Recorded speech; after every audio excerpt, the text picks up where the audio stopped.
एक बाजू मोकळी, अशी चालते मोर. अहो एक पोरग खेळाच्या कडेला होतं, पोरीला असं गेलं ते पटलं खेळायला पाहिजे. त्याला वाटलं खुणावलं तर काय वाहून गेलं ते. हटकावली पाहिजे धरून. मुलीचं दप्तर तपासीत जा शाळेतल्या. 8-10 दिवसातून तिच्या वह्या चेक करा. शेवटच्या पानावर ग्रहपाठ असतो.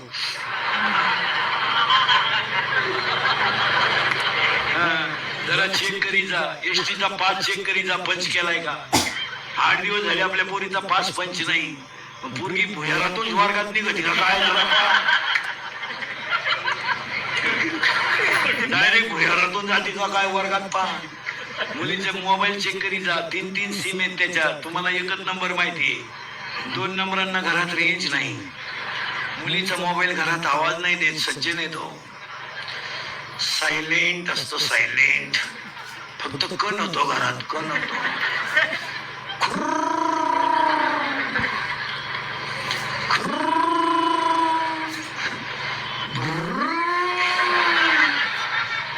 मुलीच्या मोबाईल मधला बॅलन्स चेक करा. आपण तर 100 रुपये दिले, त्याच्यात 500 आले.